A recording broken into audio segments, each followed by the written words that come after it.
네, 여러분 안녕하십니까. 뉴스 빅5 시작하겠습니다. 오늘 함께 하실 세 분 먼저 소개해드리겠습니다. 최현미 기자, 강신업 변호사, 이명선 통일방송 대표 나오셨습니다. 어서 오십시오. 안녕하십니까. 북한이 오늘 새벽에 탄도미사일을 발사했습니다. 영상, 그 내용부터 시작하겠습니다.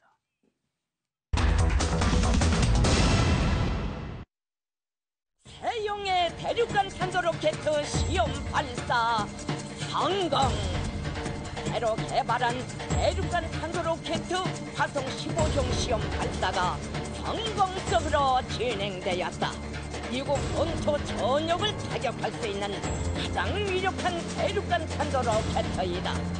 김정은 동지는 오늘 비로소 국가 핵무력 완성의 역사적 대역 로켓 당국 위협이 실현되었다고 경지 높이 선포하시었다.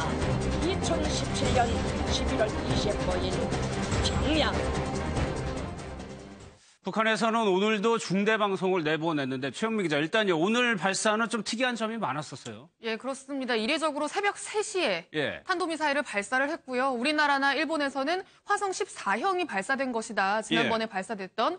그렇게 예상을 했는데 북한은 화성 15형이라고 지금 오늘 발표를 했고요. 그렇게 주장한 이유 중에 하나는 지금까지 없었던 새로운 형태의 미사일인 건데요. 일단 높이 자체가 이 로켓을 발사했을 때 올라가는 높이가 4,500km에 달했습니다. 제일 높다는 거죠? 예, 역대 최고로 높은 높이까지 올라갔고요.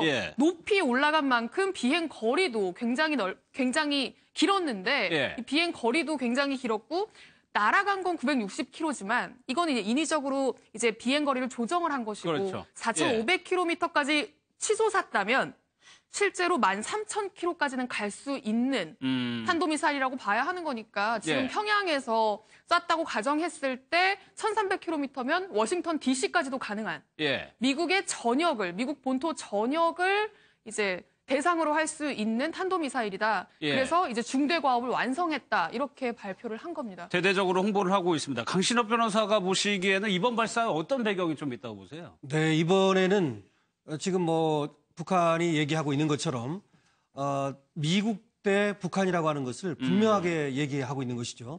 그러니까 이번에도 이제 새벽에 쐈다는 거, 이거는 그 시간이 미국이 낮 아닙니까? 그리고 평성이라고 하는 평양 바로 근처에 쐈다는 것은 그렇죠. 평양 대 워싱턴 이렇게 이제 개념을 잡는 것이죠. 그래서 이번을 통해서 핵강국을 완성했다 이렇게 얘기를 하는 것이고, 그리고 미국 전역을 타격할 수 있다 이 말은 더 이상 이제 우리를 부인한다든지 이렇게 하는 것을 하지 마라 이렇게 얘기하는 것이고요. 결국은 우리나라라든지 일본이라든지 이런 문제가 아니라 북한은 미국 대 북한이라고 하는 그런 개념을 완성하고 또 이동식 발사대에서 쐈죠. 이 이유도 뭐냐면 우리가 언제든지 그러한 능력을 갖고 있다는 걸 보여주려고 하는 것이죠. 그래서 이번에 북한의 어떤 의도는 지금 성명에서 나왔던 것처럼 우리는 이제 완성했다는 것을 대외적으로 공포하고자 그런 의도가 보입니다. 어제 저희가 김정은의 동향을 하면서 매기 양식장인가 거길 갔다는 얘기를 전해드렸었는데 바로 그 다음날 쐈다. 그동안 잠잠했었거든요. 그렇죠. 가던 길을 그냥 가겠다는 겁니까? 그렇죠. 오늘 그 미사일 보면서 이제 좀 북한의 대륙간 탄도 미사일에 대한 개념이 조금 있어야 되는데요. 원래 화성 12호까지는 그 91년도에 소련에서 들어온 미사일 공장으로 이게 실전 배치했던 미사일입니다.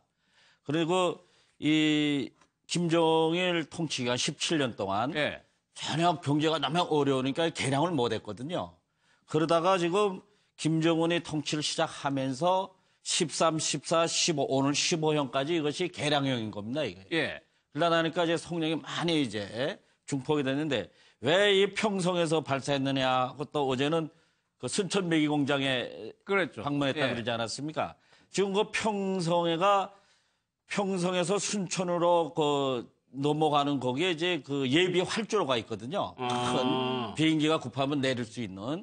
아마 거기에서 이제 발사를 했다거나 아니면 그 예비 활주로를 조금 더 지나가면 순천 비행장이 있는 겁니다. 그러니까 이미 김정은이는 이 미사일 실험을 하기 위해서 민수 분야하고 군수 분야를 다 스케줄을 짜고 이미 며칠 전에 계획적으로 움직였다고 볼 수 있는 거죠. 동선이 맞아 떨어지는 거죠. 그렇죠. 근데 사실 어제까지만 하더라도 미사일 발사 전이니까 산케이 신문에서는 전략폭격기가 왔다 간 거에 대해서 북한에서 떨고 있다라고 보도를 하고 있었거든요. 그렇습니다. 그런 보도까지 나왔어요. 보도가 예. 굉장히 내용이 적나라한데요. 일본 산케이 신문이 보도를 했는데 일본 극우단체라고 이제 좀 분류가 되는 극우단체로 극우 언론이죠. 분류되는 예. 그 일본인 납북 피해자들을 지원하는 단체가 있습니다. 일본 말로 그냥 그대로 표현을 하면 구출회라는 단체인데요. 예. 납북된 피해자들을 돕는 사람들의 모임. 그 모임의 회장이 한 강연에 나가서 한 이야기가 이제 산케이 신문에서 그걸 보도를 한 건데 내용이 뭐냐면 예. 지난 9월에 북한 동해 지역을 이제 미국의 B-1B 전략 폭격기가 비행을 했는데 당시에 북한이 몰랐다. 네. 몰라서 미국이 발표하고 나서 알았다는 거죠. 그래서 그 당시에 김정은이 원인 조사를 지시를 했는데 원인 조사를 따져보니까 미국의 레이더 설비가 너무 낡아가지고 이 레이더 설비가 너무 낡아서 우리는 이거를 실시간으로 캐치하는 게 불가능하다. 탐지할 수 있는 능력이 없었다는 얘기네요. 그렇습니다. 그런 보고가 올라왔다는 거죠. 그러니까 예. 내부에서 아예 캐치하는 게 불가능하다는 얘기까지 나오면서 이 북한의 그 주류층에서는 위기감이 굉장히 커졌다라는 거죠. 그 구출회 회장이 그 북한 내부 인사의 말을 인용을 해서 얘기를 했는데 뭐라고 예. 이야기를 했냐면 지금 북한 사이에서는 아니 미국 폭격기가 평양 상공까지 왔는데 이제 예. 큰일 났다. 북한 망하는 거 시간 문제다. 누가 좀 와서 미국이 좀 와서 김정은만 죽여주면 좋겠다. 차라리 그 김정은만 죽여주면 좋겠다. 그러니까 실제로 미국의 공격이 굉장히 엄습했고 우리는 그거에 대처할 수 있는 어떤 능력이 좀 부족한 상황이기 때문에 굉장히 위험하다. 누가 좀 김정은만 어떻게 좀 해줬으면 좋겠다라는 이야기까지 나와서 지금 북한의 그 보위부에서 이게 발설자가 누군지 찾기 위한 어떤 수색 작업에 나서기도 했다라는 내용까지 지금 일본 산케이 신문이 보도를 한 상황입니다. 임 대표님 이 얘기만 들어보면 지금 북한 내부 주민들은 상당히 불안감에 휩싸여 있다는 얘기가 되는 거거든요. 그렇죠. 이제 뭐 저희들도 이제 그 북한에 있을 때 보면 뭐 미국이나 이쪽에서 무슨 군사훈련을 한다거나 하면 이제 상당히 이제 분위기를 고조시키고 일부 이제 북한 주민들이 살기가 어려우니까 전쟁이나 크게 일어나라. 차라리. 그냥 거의 다 끝났으면 좋겠다. 이런 식으로 이제 얘기를 많이 하는데 이제 그 말씀하신 일본 쪽에서 말하는 거 약간 오해가 있는 건 뭔가면 북한 지역에 그 러시아의 그 레이더들이 상당히 들어와 있거든요. 그러니까 그 레이더들의 저기 괌 이쪽 지역까지 상당히 보고 있습니다. 그러니까 이제 그거는 북한이 만든 장비가 아니고 저희들이 이제 그 지역에 가보면은 장비는 전부 러시아에서 들어와 있고 관리는 북한 사람들이 하는데 군인들이 수리나 이거는 또 러시아 사람들이 해주고 그래서 그 북한도 상당히 레이더 시설이 이제 그 되어 있다. 이 남쪽이나 일본 이쪽은 상당히 보고 있다는 것을 이제 좀 알았으면 좋겠습니다. 얼마 전에 이제 귀순병사가 탈북해 오면서 탈북자 동향에 좀 관심이 있는데 BBC에서요 이런 내용의 영상을 좀 올렸습니다. 한번 보겠습니다. 매일 한두 번씩은 연락을 하거든요. 근데 생사여부조차도 모른다고 하니까 한국 시간으로 6시경이 된 거죠. 그때 통화한 게 전화를 받는 거예요. 받는데 잡혔다고 족쇄를 차고 지금 끌려간다는 진짜 다급한 말만 하고 전화기가 끊긴 거예요. 진짜 혼자 온 게 많이 후회되고 죄스럽고 그 자체가 살고 있죠. 진짜 후회 또 후회하고 살고 있습니다. 지금. 알려주려고 산 거고요. 어린이 옷들이랑 그리고 장난감들이 있는데 안 가지고 제가.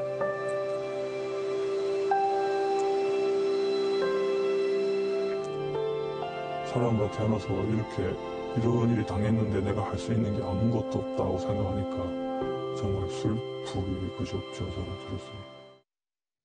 임 대표님, 지금 가족들이 중국으로 넘어왔다가 한 10여 명이 같이 북송됐다는 얘기거든요. 그렇죠. 그러니까 이제 여기 아마 가족이 먼저 남한에 온 분이 있어가지고 그 북한에 있는 어렵게 사니까 그것을 이제 그 데려오는 이제 작업을 하는 거죠. 요즘 대부분 이제 그 북한에서 오신 분들이 그 일을 하거든요. 근데 이제 운이 안 좋게 좀 중국 땅에 넘어와가지고 잡힌 거예요. 근데 이분들의 가장 큰 문제는 뭔가면 이건 분명히 한국으로 가려고 했다, 이 사람들은. 그것이 낙인이 됐기 때문에 뭐 이제 다시 강제 북송은 된 상황이니까 예. 북한에 가면 이제 엄한 이제 벌을 받는 거죠, 저거는. 아, 한국에 가려고 탈출을 했다라는 게 드러난 거니까. 그렇죠. 아예 드러났기 때문에 예. 또 중국 공안도에서도 대책으로 보면 그런 형식의 그 사람들이 단속이 되면 예. 대체적으로 이제 다시 북송하는 이쪽으로 지금 많이 그 행동을 하고 있더라고요. 그럼 이번에는 4살짜리 아이도 포함이 돼 있다고 그랬었는데 똑같이 되는 겁니까, 이 아이도? 그렇죠, 그렇죠. 이제 그래서 중국에서 단속이 되면 공안에 예. 이 사람들을 변방대라는 그 국경 수비대 부대로 넘깁니다. 예. 뭐 그 지역에 이제 그 구류장이 있는데 도문이나 뭐 여기 화령, 뭐 단동 이런 적이 몇 개가 있거든요. 거기서 이제 한 달 정도나 열흘 정도 이렇게 신원 확인을 하고 이제 그 사람이 온 나라로 이제 강제 추방하는 식으로 이제 북송을 하는 겁니다. 근데 원래는 중국 법에도 외국인이 자기 나라에 불법적으로 들어왔다 단속이 되면 예. 한 3개월 이상 충분한 실현 확인을 한 이후에 그 정상적인 절차를 밟아가지고 온 나라로 이제 추방하는 게 문제인데 예. 지금 북한 주민들에 대해서는 그냥 뭐 당장도 추방시키고 그냥 막 열흘 후에도 추방시키고 그 아주 좀 편법적으로 지금 하고 있는 거죠. 다른 나라 주민들하고는 다르게 이제 다르게 대우한다는 취급하고 있죠. 말씀이시죠. 그게 이제 사드 문제 예. 때문에 사실은 뭐 그전에는 중국 측에서 많이 협조를 해주고 예, 이렇게 예. 이제 다시 또 북한으로 송환되지 않을 수 있도록 그랬는데 이 사드 문제가 불거지고 나서 이 지금 관계자 이 사람도 아마 선양 영사관에 많은 그 도움을 요청했다고 그래요. 여러 번에 걸쳐서. 그럼에도 불구하고 결국 도움을 못 받고 이렇게 이제 북한으로 송환이 되는 이런 일이 벌어져서 그러네요. 그런 문제도 좀 있을 수 있었겠네요. 귀순 병사 상황도 한번 좀 보겠습니다. 이제 우리나라에 정착을 하게 되는데 어떤 과정을 좀 거치게 되나요? 예, 뭐 합동 신문 과정이 일단 가장 먼저 기다리고 있고요. 병원에서 이제 어느 정도 회복을 하게 되면 국정원과 뭐 기무사 같은 관계 부처로 구성된 합동 신문이 진행이 됩니다. 예. 북한 이탈 주민 보호센터로 옮겨져서 이제 조사를 받게 되는데 보통 한 3개월 정도 진행이 된다고 하는데 이제 좀 정보가 많거나 조사해야 될 내용이 많으면 최장 180일 까지도 가능합니다. 예. 보통 탈북자 같은 경우에는 그 과정을 거치고 나서 정말 진성 탈북자인지 아니면 위장 탈북자인지를 가린 후에 예. 이제 진성 탈북자라고 한다면 이제 사회에 적응을 해야 되니까 하나원으로 보내져서 뭐 기술 교육이라든지 이런 거를 받게 되는데요. 지금 이 오청성 씨 같은 경우는 예. 하나원으로 옮겨지게 될지 아니면 국정원에서 직접 보호를 하게 될지 그 부분은 아직 정해지지 않은 상황입니다. 근데 윤 대표님 여기서요. 북한 이탈 주민 보호센터에서 진성 탈북자, 위장 탈북자 가려낸다는데 예. 그거 어떻게 가려내는 거예요? 뭐 거기서 이제 그 전문가들이 합동신문단, 예. 그러니까 국정원, 국방부, 뭐 저 뭡니까 경찰청 이렇게 해서 법무부 한 6개 부처가 집중적으로 이제 조사를 합니다. 이 사람이 정말로 북한 주민이었느냐, 이 탈북을 하고 우리 대한민국까지 오게 된 동기는 뭐냐, 예. 정말로 자유를 찾아가지고 행복을 찾아가지고 온 사람이냐, 혹시나 만에 하나라도 북한 보위부나 경찰청국에 간접적이나 또 이렇게 연관된 사람이 아니냐. 그걸 이제 하는데 뭐 심지어 어떨 때 막 뭡니까 거짓말 탐지기도 동원하고 심지어 이제 그 철학 이제 사주팔자하는 선생님들까지 동원해가지고 최대한으로 그냥 밝혀내는 거죠. 대부분 다 이제 그 일반 탈북자들이죠. 근데 왜 그럴 수밖에 없는가 하면 예. 우리 대한민국에서 북한에서 파견돼서 뭐 간첩 활동이나 이런 하던 사람도 체포가 되면 예. 지금 그 합동신문에서 거기 가서 조사를 받아야 되거든요. 그러니까 북한 경찰청국이나 보위부가 머저리가 아닌 이상은 예. 자기네 첩자원을 탈북자로 위장시켜가지고 거기 가가지고 조사를 받게 한다? 그거는 사실 잘 안 맞습니다. 그런데 태영호 공사 같은 거물급이나 이번에 기순한 병사하고 상징성이 큰 사람도 좀 다를 수 있다는 거 아니에요, 지금? 그러니까 하나원으로 보내지 않고 특별 관리할 가능성도 있다고 하는데요. 그러니까 예. 뭔가 직업 교육을 시켜서 사회로 내보내기보다는 사실 어떤 이야기들이 들리냐면 그 이렇게 군인들 우리나라 군인들 대상으로 안보 교육을 하는 그럴 수도 탈북자들이 있죠. 따로 있다고 예. 합니다. 그러니까 지금 가장 최근까지 북한의 어떤 최전방 부대에서 그것도 뭐 특수부대라고 하는 민경부대에서 활동했던 병사잖아요. 예. 그러니까 어떤 그런 안보 교육이라든지 그런 사상 교육을 하는데 적임자다라고 판단을 하면 국정원이 직접 보호를 하면서 그런 식으로 교육에 활용할 수도 있고요. 그런 여러 가지 하나원을 꼭 가지 않고 이제 다른 경로로 이용할 수 있는 방안들도 좀 나오고 있다고 합니다. 알겠습니다. 북한 관련 소식은 좀 여기서 마무리하겠습니다.